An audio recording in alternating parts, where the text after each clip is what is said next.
I was given every honor that can be given by this country, but my economics failed in relation to other respectable person in the country. So sir, اگر آپ یہ respectable کے اوپر نظر بتا دیں کہ ہمیں یہ exactly respectable کون سے لوگ تھے جنہوں نے آپ کو stop کیا. دیکھیں جو میں شاید آپ نے دیکھیں میرا ایک کیریئر تھا اس سے پہلے میں پاکستان کی سب سے بڑی accounting firm PricewaterhouseCoopers کا میں سینئر پارٹنر تھا اور میں پاکستان کے اس رول میں پاکستان کے تمام انڈسٹریلسٹ اور بڑے بزنس مینوں کا ایڈوائزر تھا اور آج بھی ہوں. اچھا مجھے بڑی عزت دی بہت زیادہ, شاید اتنی پاور اور عزت شاید کم لوگوں کو ملی جتنی مجھے ملی اور میں اس میں شاید نہیں ہو سکا, اس لیے نہیں ہو سکا میری اکنامکس فیل ہو گئی. اکنامکس فیل ہونے کا مطلب یہ ہے کہ میں اس آپ یہ سمجھ لیں کہ میں اس سرکل کا حصہ نہیں بن سکا جس میں آپ اپنی انٹلیکچوئل اور فائنینشیل میں کہہ سکتا ہوں فائنینشیل ساورنٹی آنر کو آپ کمپرومائز کر سکیں. مطلب وہ پاکستان میں آپ کو یا تو فائنینشیل انٹیگریٹی پہ کمپرومائز کرنا پڑتا ہے, اور اگر آپ فائنینشیل انٹیگریٹی پہ کمپرومائز نہیں کرتے تو آپ ایٹ لیسٹ انٹلیکچوئل انٹیگریٹی پہ ضرور کمپرومائز کر دیتے ہیں. میں نے دیکھا ہے اور میں آج کا بالکل آپ کو صاف الفاظ میں کہتا ہوں کہ عمران خان صاحب کا مسئلہ اس وقت یہ ہے کہ وہ دونوں انٹیگریٹی پہ کمپرومائز کرنے کو تیار نہیں ہے اور اس لیے وہ بہت پریشان ہے اور انہیں پریشان کیا جا رہا ہے اور شاید وہ اس سے تنگ آ کے ہو سکتا ہے کسی وقت ایبڈیکیٹ بھی کرتے. مگر دیکھیں آپ اگر انٹلیکچوئل میری جو اکنامکس تھی, میرا جو مائنڈ سیٹ تھا وہ انٹلیکچوئل, میں اگر وہاں بیٹھا رہوں اور میں انجوائے کرتا رہوں پریولیجز اور میں اس کے بعد ریلیور نہیں کر سکوں اور مختلف بہانے کہہ کے میں کہوں گی یہ ہو گیا, یہ اچھا ہو گیا, برا ہو گیا, اس سے بہتر ہے کہ میں الگ ہو جاؤں اور یہ الزام برداشت کر لوں. ہاں ٹھیک ہے جی میں ناکام ہو گیا, ٹھیک ہے صحیح ہے. اسی حوالے سے اگر میں آپ سے یہ پوچھوں, کیونکہ ابھی ہم نے ریسنٹلی دیکھا کہ ندیم بابر نے ایک دم ریزائن کر دیا, وجہ یہی بتائی جاتی ہے کہ آف کورس ایک رپورٹ تھی ان کے اوپر کرپشن کے, وہ کہتے ہیں کہ مے بی جو رپورٹ آئی پی پیز کے اوپر آئی اس کے اندر جو سب سے فہرست کے اوپر جو نام تھا وہ ندیم بابر صاحب کا تھا. اسی طرح اگر ہم لوگ شوگر کرائسس کی بات کرتے ہیں تو اس میں جو شوگر بیلنس کی اگر ہم بات کریں تو اس کے اندر جہانگیر ترین صاحب تھے جو کہ سب سے ٹاپ پہ تھے. اسی طریقے سے اگر آپ کا مطلب بات کریں تو آپ کے اوپر بھی اس طرح کا الزام لگایا گیا تھا کہ آپ نے ٹیکس ریفنڈ کے مد میں جو ہے وہ کافی سارے لوگوں کو چھوٹ دی اور مے بی ان چیزوں سے بچنے کے لیے ریزائن کر دیا جانا یہ ایک زیادہ بہتر حل ہوتا ہے. دی ہیں اینگرو گروپ کو, اسٹینڈرڈ چارٹرڈ کو, ایچ پی ایل کو, مطلب اس طرح کے تو ڈی جی سیمنٹ ہے. اور دوسرا جیسے آپ ایک خود چارٹرڈ اکاؤنٹنٹ تھے, آپ ان فرمز کے ایز اے اکاؤنٹنٹ بھی آپ ان کو ڈیل کرتے تھے, اور پھر جب آپ ٹیکس کلیکشن ایک ادارے میں آ جاتے ہیں تو وہ کہتے ہیں کہ یہ پھر کانفلکٹ آف انٹرسٹ ہو جاتا ہے. دیکھیے دو باتیں ہیں اس میں. پہلی بات تو کہ آپ کا جو مجھے بڑا افسوس ہوا کہ آپ نے یہ اسٹیٹمنٹ دیا کہ میرے پر الزام لگائے. میں ایک سوال کیا کہ شبر صاحب نے ریفنڈ دے دیا, اسی کی بات کر رہی ہو نا؟ جی جی, نیشنل اسمبلی میں. اس سے پوچھیں, اس خاتون کو فون کرو, اس سے پوچھو اس نے وہ کاغذ آج تک کیوں نہیں بھجوایا. جو آپ لوگ اتنے لوکے بیٹھے ہو شبر زیدی پہ الزام لگانے کے لیے اس بات کو سن کے کہ میرے پہ الزام لگا, اگر پاکستان میں میرے پہ الزام لگے گا نا تو کسی فرشتے پہ لگ سکتا ہے. یہ بات یاد رکھنا میری زندگی میں. جی جی جی, آپ نے پڑھا اخبار میں, آپ نے بغیر چیک کیے اس کو ایکسپٹ کر لیا, آپ نے اس بکواس پہ ایگری کر لیا, میرے اوپر آپ نے الزام لگا دیا, آپ نے مجھے کوٹ کر دیا. میں آپ کو یہ عرض کر رہا ہوں کہ آپ میری بات سنیں کیا ہوا. اب سن لیا, آپ جیسے لوگ اسے چھوڑ کے آیا تھا کہ آپ بعد میں کھڑے ہو کے مجھے یہ کہتے جو آپ آج کہہ رہے ہیں. یہ ابھی ایک تھا نا, آپ 500 چلاتے, ٹھیک ہے نا, اس وجہ سے میں چھوڑ کے آیا تھا. اچھا اب میں سمجھاتا ہوں. ایک خاتون نے ایک صبح ایک شزا فاطمہ خواجہ آصف کی بھانجی ہیں, انہوں نے اسمبلی میں ایک سوال پٹ اپ کیا. جی جی بالکل. صاحب نے یہ ریفنڈ دیے. ٹھیک ہے, پہلی بات تو یہ بتائیں کہ وہ سوال آج کہاں ہے, اس کو 6 مہینے ہو گئے, کہاں ہے؟ اسمبلی میں ہے, وہ کیوں نہیں آگے بڑھ رہا؟ آپ نے الزام لگا دیا, اس کے بعد آپ پیچھے ہٹ گئے. آپ نے شفر صاحب کو برابر کر دیا سب کے, اور آپ نے کہا ٹھیک ہے کوئی بات نہیں, یہ بھی چور ہیں, ہم بھی چور ہیں. جہانگیر ترین صاحب پر الزام لگایا, وہ شفر صاحب پہ بھی لگنا چاہیے. یہی ہے نا, اس وجہ سے لوگ اسلام آباد نہیں جاتے. آپ جیسے لوگ اسلام آباد نہیں جاتے. سنیں, اب وہ سجا خواجہ صاحبہ نے الزام لگایا کہ میں نے ریفنڈ دے دیے, ٹھیک ہے. پہلی بات مجھے یہ بتائیے کہ سجا خواجہ صاحب کو کس نے بتایا کہ ریفنڈ ایشو ہوئے ہیں؟ کسی آدمی کی انفارمیشن نکالنا ٹیکس آفس سے پاکستان لا میں کرائم ہے. وہ لڑکی ڈسکوالیفائی ہو جائے گی 5 منٹ میں. میں نے میاں نواز شریف صاحب کو کہا تھا کہ میں عزت رکھ رہا ہوں اس کی کہ میں اس کو ڈسکوالیفائی نہیں کر رہا. میں ایک نوٹس میں ڈسکوالیفائی کر دوں گا اس کو, ٹھیک ہے. اور وہ الزام اس نے لگایا, آپ سارے جیسے لوگوں نے اس کو سوشل میڈیا پہ انجوائے کیا, دیکھا, پڑھا اور اس کو انجوائے کیا, اس کو اب آپ نے اس کو کوٹ کر دیا. تو یہ پہلی بات ہے. پہلی بات تو یہ ہے کہ میں تو اپنی شرافت کا شکار ہوں. میں تو وہ آدمی ہوں جس کو سزا مل رہی ہے اپنی شرافت کی. میں نے اتنا اپنے آپ کو صاف رکھا کہ میرے شرافت کی وجہ سے لوگوں کو پریشان نہیں ہوا. تو حضرت علی علیہ السلام سے کسی نے کہا تھا کہ وہ اس لیے خلافت نہیں کر سکے کہ وہ اتنا انصاف کر دے کہ لوگ ان کا انصاف برداشت نہیں کر سکے. لوگ میرا بھی انصاف برداشت نہیں کر سکے کہ ان کو سمجھ نہیں آئی کہ یہ آدمی کہاں سے گیا. چلیے دیکھیں, یہ صرف باتیں تھی, میں نے آپ سے کلیئر کرنی تھی. دوسرا, میں پرسنلی جو آپ نے ٹیکس کلیکشن کے لیے جو آپ نے لے کر آئے تھے وہ اٹ واز ونڈرفل. آنیسٹلی مجھے یہ سمجھ نہیں آئی کہ وہ فیل کیوں ہوا ہے میزریبلی, بیکاز اس سے ٹیکس ہم نے پہلے سے بھی کم کلیکٹ کر دیا. میری بات سنو, اس کی اب کیا وجہ ہے کہ میری بات سنو نا. تم جیسا انڈیپینڈنٹ اور پڑھا لکھا اور شریف اور ریزنیبل آدمی بھی بیٹھ کر یہ کہے کہ میں نے اپنے کلائنٹ کو ریفنڈ دے دیے اور میں اپنی زندگی کی نہیں سن لو میں کچھ اور ریفرنس سے کہہ رہا ہوں, اور میں اپنی نوکری چھوڑ کر اپنے گھر بار کو چھوڑ کر اپنے گھر کو چھوڑ کر اسلام آباد میں پرائم منسٹر ہاؤس کے اندر ایک گھر میں بیٹھا ہوں. تو آپ مجھے بتاؤ کہ کتنی اینگزائٹی ہوگی کہ یار میں کیا کر رہا ہوں یہاں بیٹھ کے, کیوں میں یہ عذاب پال کے بیٹھا ہوں. اور پھر میں تو عذاب پال لوں گا, میری فیملی مجھے بولے گی کہ آپ نے کیا عذاب پالا ہے, روز شام کو آپ کے بارے میں خبریں لگ جاتی ہیں. تو یہ مجھے بتائیے, یہ ہے مسئلہ. میں اس لیے چھوڑ کے آیا کہ میڈیا کو یقین ہو گیا تھا کہ یہ آدمی کچھ نہ کچھ کر جائے گا. آپ کو بھی یقین تھا نا کہ کچھ نہ کچھ کر جائے گا, ٹھیک ہے, اس لیے آپ کہہ رہی ہیں نا. مگر انہوں نے اتنا بڑا میرے کو آن سلاٹ کیا. میں تو چاہتا ہوں کہ وہ چیز سامنے آئے جو ریفنڈ کی بات تھی, جو کچھ بات تھی. میرا سوال صرف یہ ہے کہ میں نے تو آپ کو پتا ہے جب میں ایف بی آر گیا تھا تو ایف بی آر چیئرمین صاحب کا لنچ جو ہے وہ میریٹ سے آیا کرتا تھا.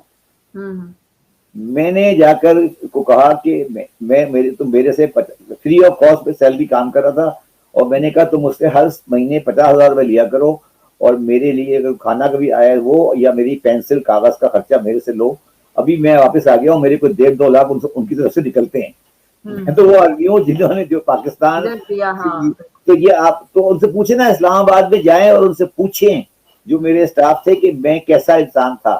مگر یہ ایسے لوگ پاکستان کی معاشرے میں نہیں چل سکتے. سر میرا پوائنٹ آپ سمجھے نہیں. دیکھیں میں آپ سے جاننا بھی یہ چاہتی ہوں, مجھے پتا ہے سر آپ نے جو پالیسی لے کر آئے ہیں وہ میں تھرو اینڈ تھرو میں دیکھ رہی تھی اور وہ بہت اچھی تھی.